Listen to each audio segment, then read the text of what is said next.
herzlich willkommen zurück zu einer weiteren Stunde Klarinette lernen. Ja, es ist ja sehr, sehr viel Zeit vergangen, ich denke mal über ein Jahr. Ich muss mich leider entschuldigen, dass ich so lange keine Videos gemacht habe, mir ging es aber wirklich nicht gut. Ja,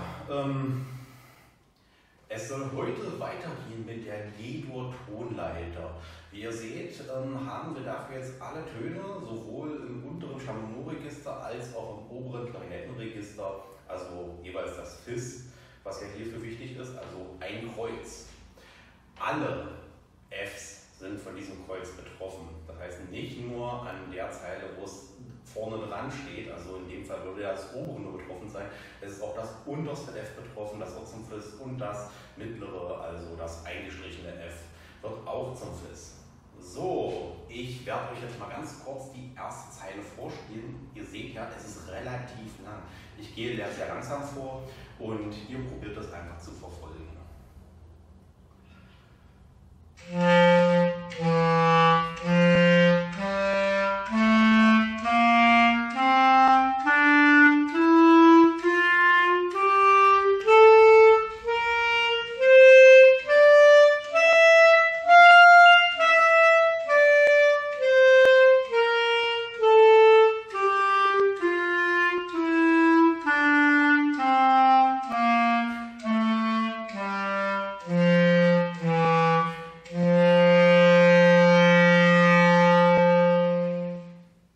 Ja, das ist erstmal die G-Dur gewesen, in der Tonbreite, die wir kennen. Geht natürlich eventuell noch höher, wenn man das möchte, aber jetzt haben wir erstmal den Kern der Tonleiter so weit rausgeholt.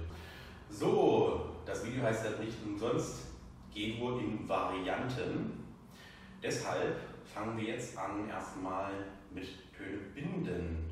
Das heißt, was haben wir drin stehen als nächstes? Dass wir jeweils 8 Töne binden. Und das werden wir machen. Ich spreche die jetzt etwas schneller vor. Ihr probiert es erstmal langsam nachzumachen und ja, mal schauen.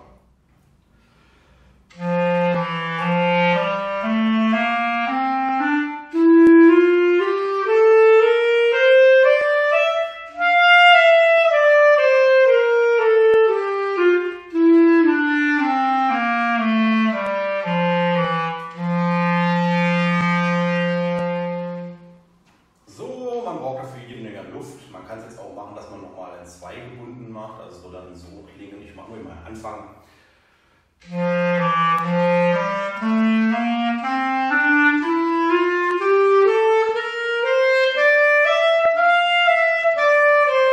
Auch das würde gehen. Ihr könnt es so ein bisschen ausprobieren, man kann das wirklich in mehreren Varianten machen. 4 gebunden wäre auch möglich. Ich bin hier bei 8 gebunden geblieben, damit das ganze Blatt nicht zu voll wird. Danach sollten wir probieren, mal von leise nach laut zu spielen. Also dritte Zeile. Schön leise anfangen und dann so laut werden, wie es geht.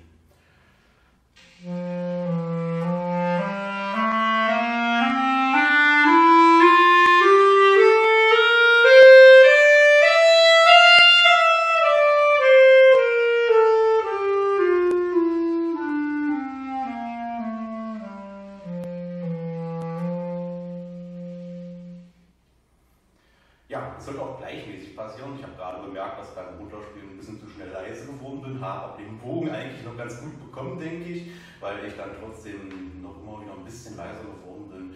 Es sollte gleichmäßig sein.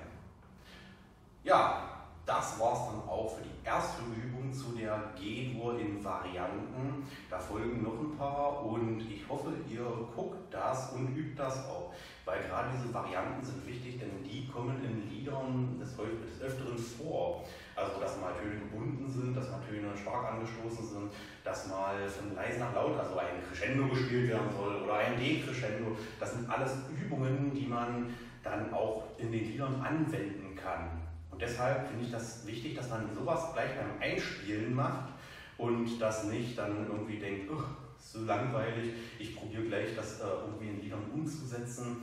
Das ist ja schön und gut, dass man das da probiert, aber wenn man das gleich beim Einspielen übt und das dann immer wieder wiederholt, dann dann hat man dann hat man einen größeren Lerneffekt, weil man das ja von vornherein schon kann und man kann das dann in den Liedern anwenden und wenn nicht, dann guckt man sich das mal ganz kurz an und versteht es dann, was da steht und wendet es dann an. Ja, ich hoffe, euch hat das Video mal wieder gefallen. Wenn ja, dann lasst einen Daumen hoch da, abonniert mich und schreibt einen netten Kommentar. Ja, ich bin wieder genesen, also es kommen wieder öfter neue Videos. Bis dann. Tschüss.